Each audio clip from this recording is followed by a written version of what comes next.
Greetings, family.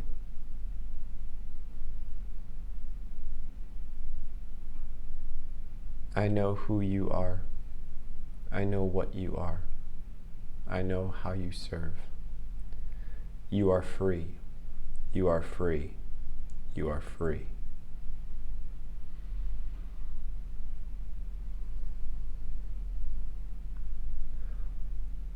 All of my teachings thus far have been leading to this teaching.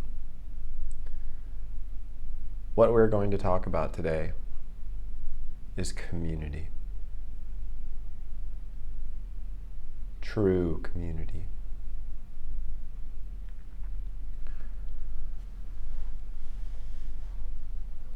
I have already mentioned and provided a glimpse, although it wasn't very clear, in the 5th episode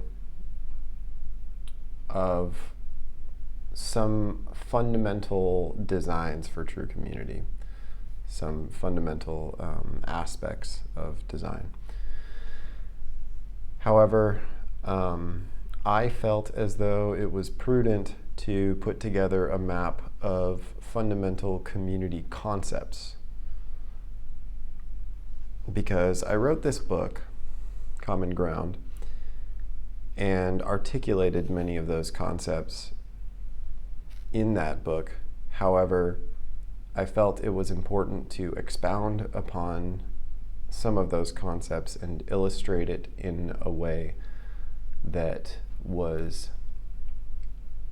relatively easy to conceptualize in its totality. So that being the case, I've put together this map, and that's what we're going to run through today. Before that, though, to preface our discussion about the concepts of true community, I'm going to read some of the first few pages of Common Ground to segue into or roll out the carpet for today's discussion.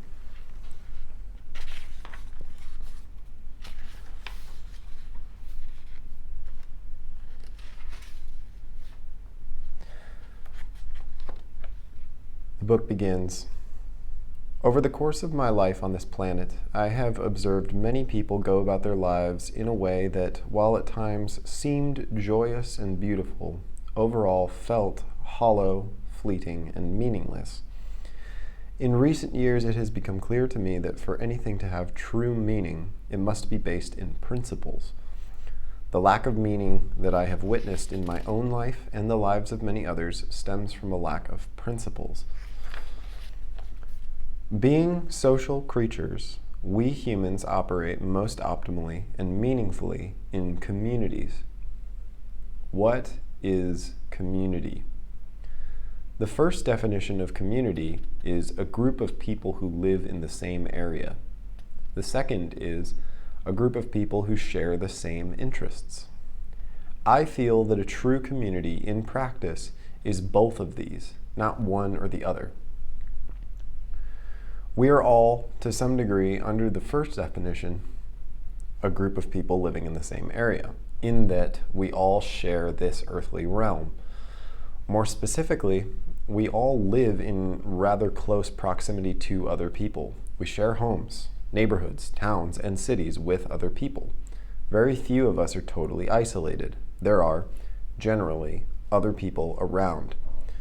The problem, and it is a problem, is that while we do also share interests with all of these people, which is the second definition of community, more often than not, we do not invest the time or the energy, nor do we summon the courage to develop relationships with these other people. We see our neighbors often, but scarcely do become intimately acquainted with them and endeavor to find common ground betwixt ourselves on which to stand and build strong relationships. My aim in writing this book, and through all of the work that I do on this channel and elsewhere, is to remedy that problem by presenting the scope of a much larger problem of which our fearful separation from one another is merely a symptom, and provide solutions.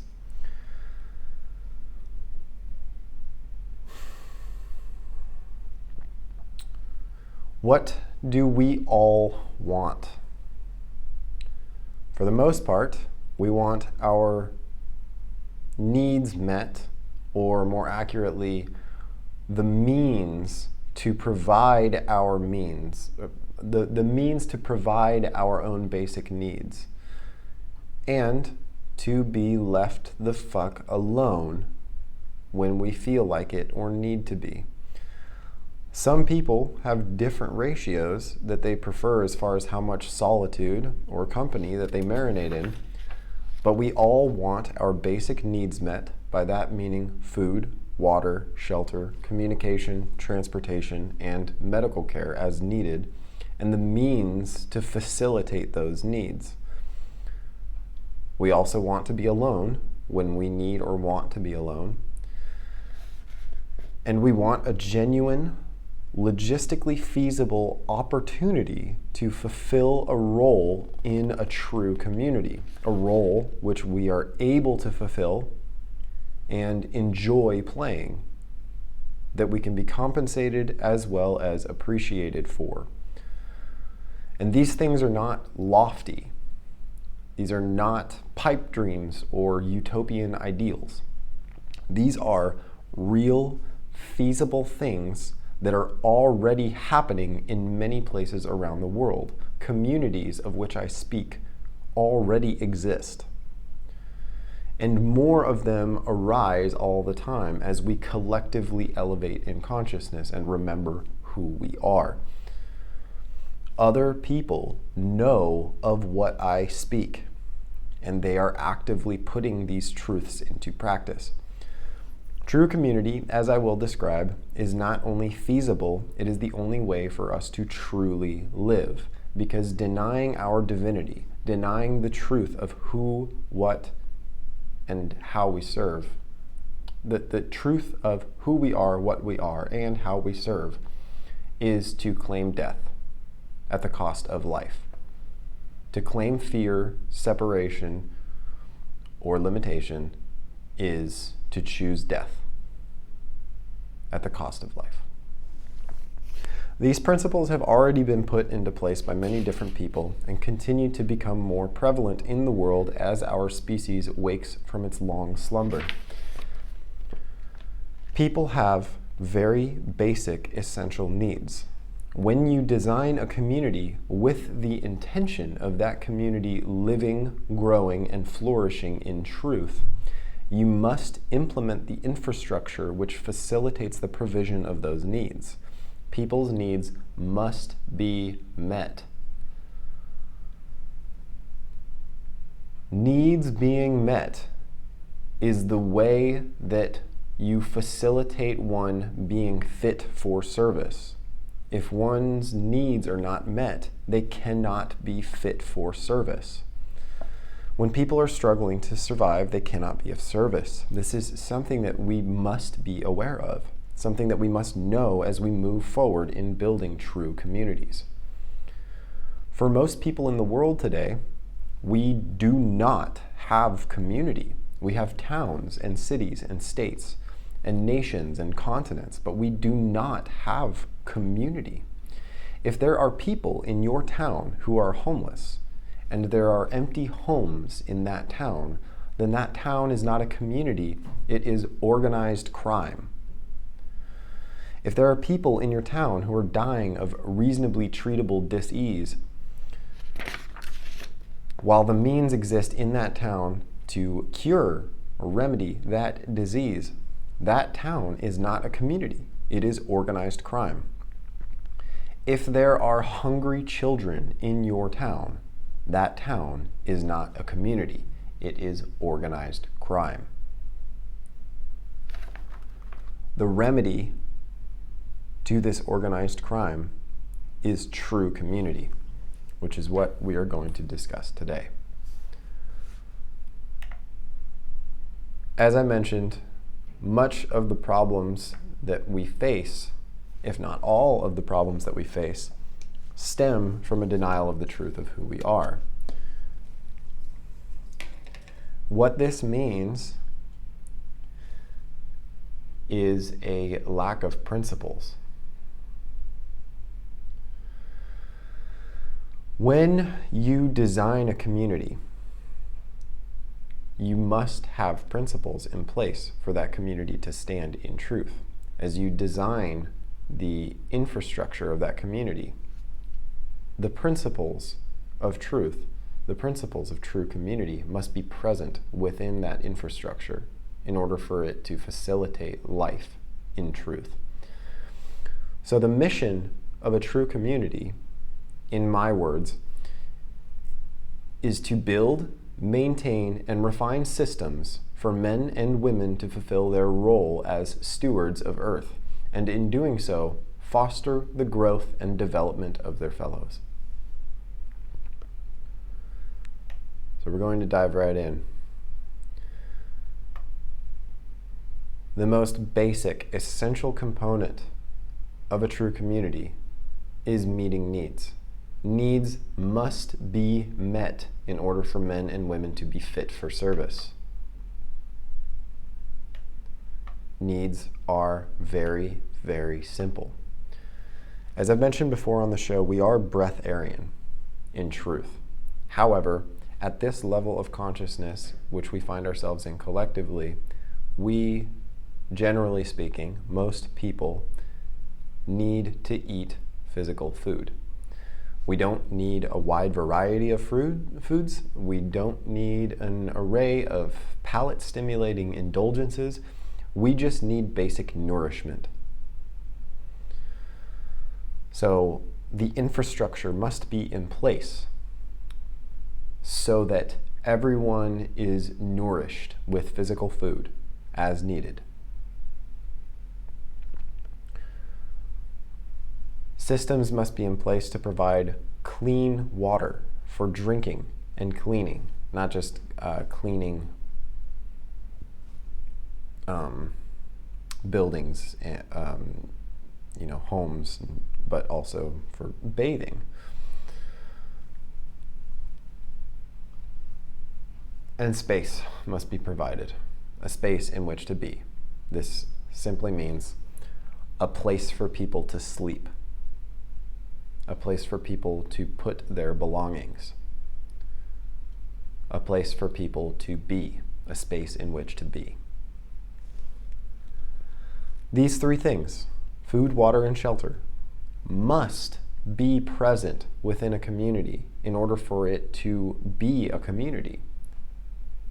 Food, water, and shelter must be provided within the infrastructure of a community for it to be a community. These are very, very basic things. These are essential things. If these are not met, then what you have is not a community. It's organized crime.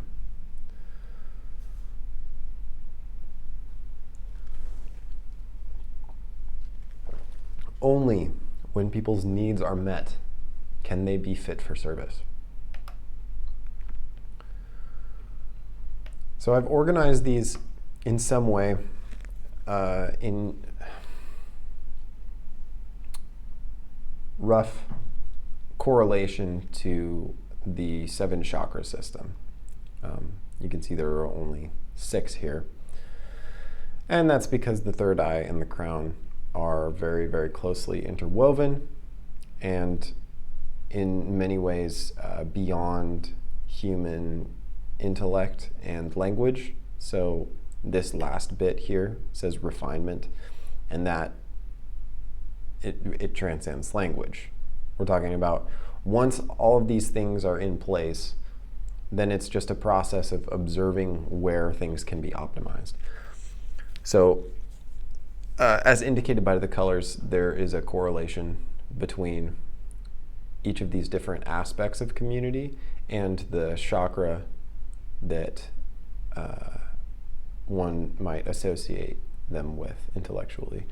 So needs, of course, basic needs, that would be the root chakra. Muladhara? Yeah, Muladhara. Root chakra. Basic needs. Survival.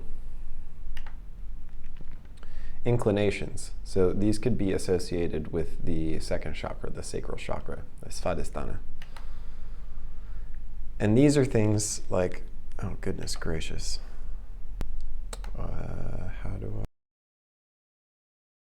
I, pardon me for just a moment. There we go, that's better. Okay. So the sacral chakra, these are primordial needs. These are the needs that arise from, these are the inclinations that we have. Once our needs are met, the very next thing that we do is we seek to be acknowledged by, to collaborate, and to organize with other people, other beings. So this means developing relationships with people so that you and them can be mutually acknowledged as the divine beings that you are. The collaboration stems from recognizing that together you are able to coordinate and develop solutions in tandem with one another, where you and these other beings have roles that you play so that you can symbiotically cultivate the lives that you desire to live within community. And then organization, of course, is more of that. It's that refined.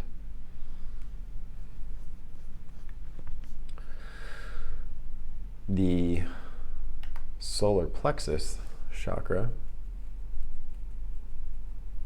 Manipura, I don't know if I'm pronouncing that correctly, has to do with the outward expression of self. So one could say ego or personality self, the individual self and the role that it plays. So that would be the very, very first inclination of the self, is its role, the things that it is to do within the community, the service that it provides. What it needs, what the individual needs, is the knowledge and the equipment to fulfill their role. And of course, the space in which to perform that service, a place for them to fulfill their role. Again, guys, these are just really, really basic needs.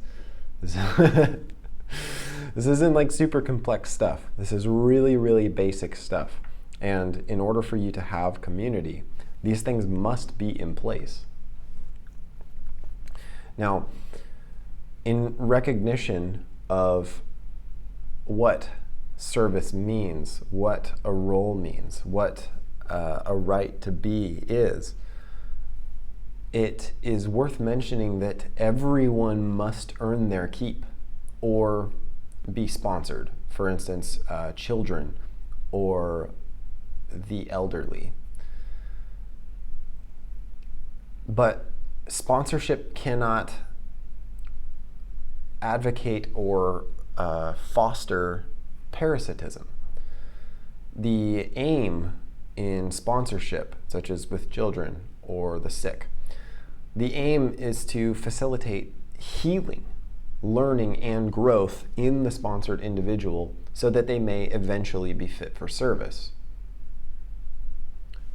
And service does not facilitate labor. Service is vibrational.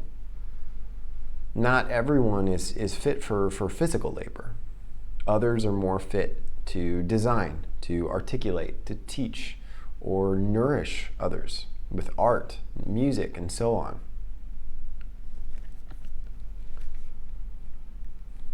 Service does not need to be defined by traditional roles. Service could simply be being present within the community with a divine disposition, cultivating high frequency, high vibrational energy, which nourishes the community.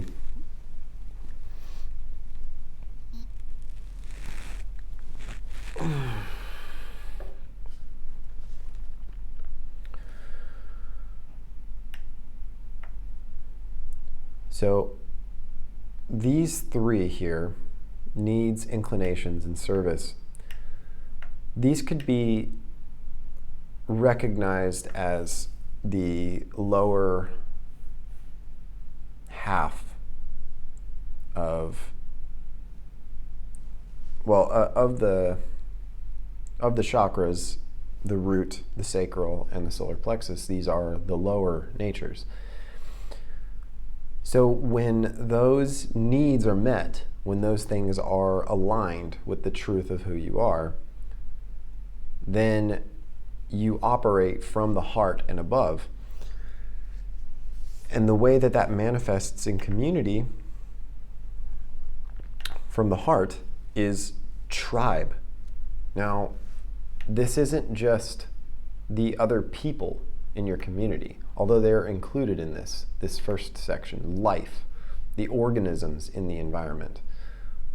So just for clarity, you seemingly inhabit a human organism, but it's not what you are. It's where your awareness is focused. And to some degree, in your consciousness, you are responsible for the individual, but not by the guidance of the intellect. You as a being are expressing as the individual organism, and that organism is one part in a superorganism, which you could call a planetary organism. But on a smaller scale, when we're talking about these communities, the organisms in that environment includes not just the human beings, but all of the food that is being grown, all of the flowers that are present there, all of the bugs and birds and mammals, all of the life, the organisms in that environment. And it is imperative to recognize that for a community to be operating harmoniously, there must be a recognition of, an acknowledgement, and respect for the divine in all things. So this means that there is no part of the community that is neglected, no life within the community that is disregarded or claimed outside of God. Now, this doesn't mean that you allow pest creatures to, decimate your garden. But it also means that you don't spray fucking poison everywhere to address that problem. There are other ways of addressing those kinds of problems. Ways that acknowledge the divine in all things.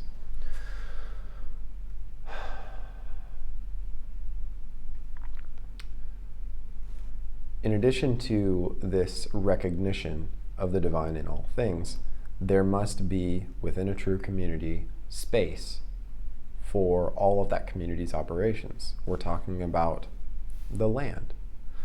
We're talking about structures such as buildings that are present and function to facilitate the operation of that community.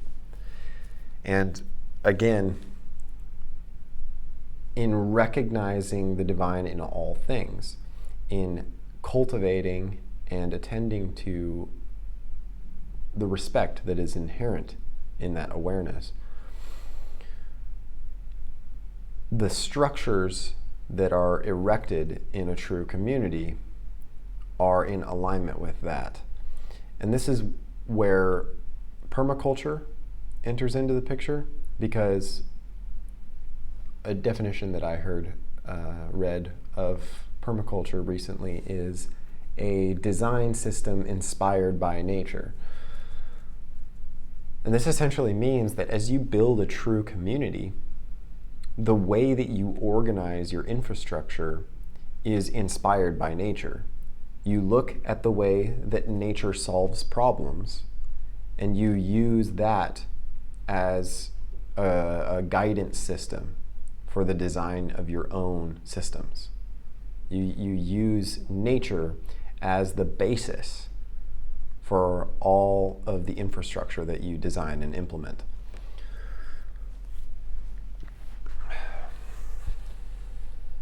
So in addition to life, the organisms in the environment, and space, the place where the community is and operates, there must be an awareness of and wisdom and prudent present in the acknowledgement and utilization of the energy of the place. And when I say energy, everything is energy. All of creation is pure vibratory energy. And the way that it manifests on the physical plane is as beings, organisms, and seemingly non-living material, which itself is made of consciousness as well.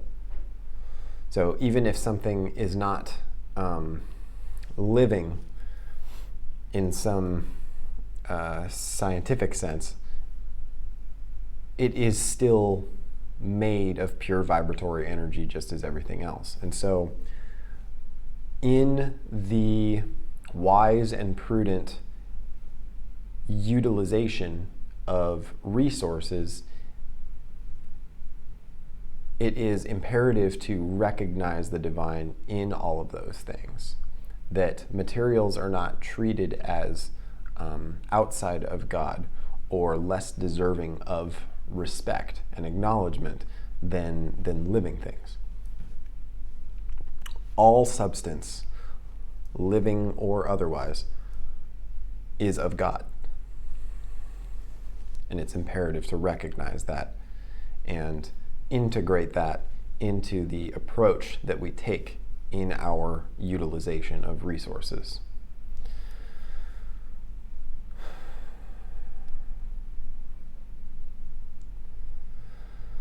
The systems that we put in place. So, as mentioned before, the needs of the people must be met. We're talking about dwellings, a place to live.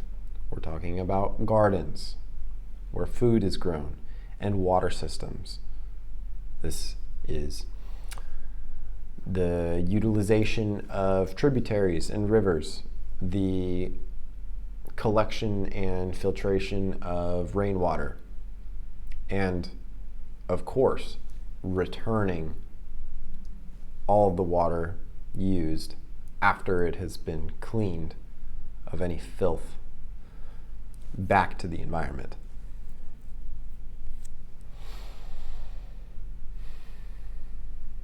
The infrastructure must be in place to provide the space and the tools for the community to operate.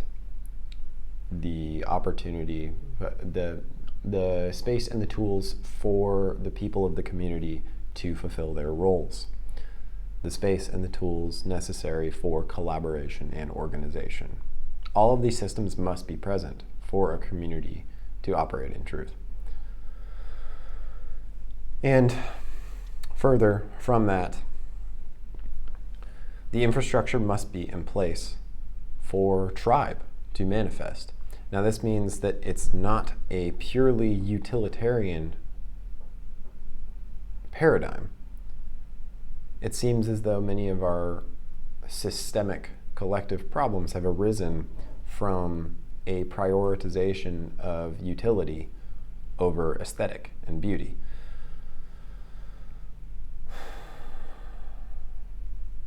Now, what I mean by this is that within a true community, there must be present the space and the tools, the infrastructure for community to operate as it desires to operate, as the divine desires and feels inclined to express through the people of that community.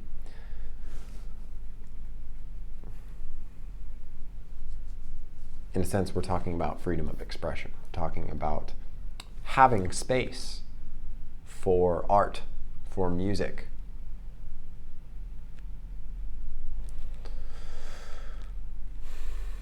For play. Play is so essential, perhaps most essential, for all of the work of tribe in knowing who they are, what they are, and how they serve.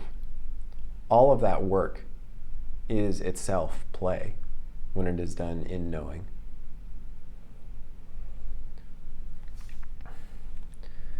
As I mentioned before, this final aspect here, refinement, it transcends language.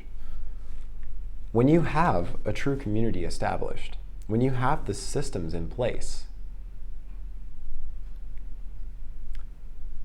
there need not be problems, in a sense.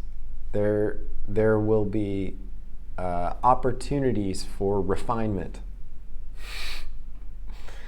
There will be occurrences that draw attention to places within the community that may be optimized.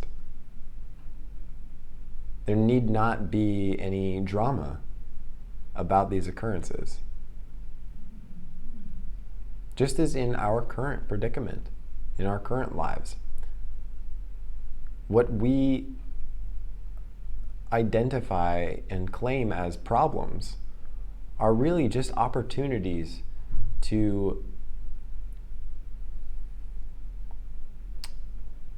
refine our alignment with the truth of who we are, what we are, and how we serve. I will, if I have not already, I will make this map available in the community folder, which you can access through my LinkTree. There's a link to my LinkTree in the description of the video. And from there, I believe the community file folder is the very first link.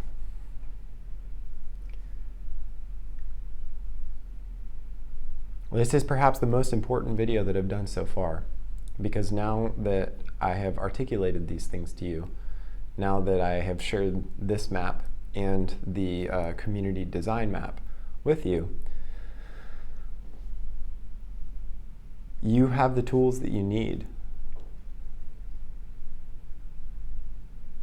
I'm moving in this direction. I am organizing with people to build these communities. And many, many other people are as well. And if you feel inclined, I am providing these to you so that you may also. I love you deeply.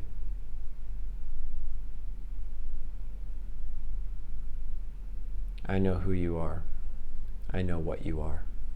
I know how you serve. You are free. You are free. You are free.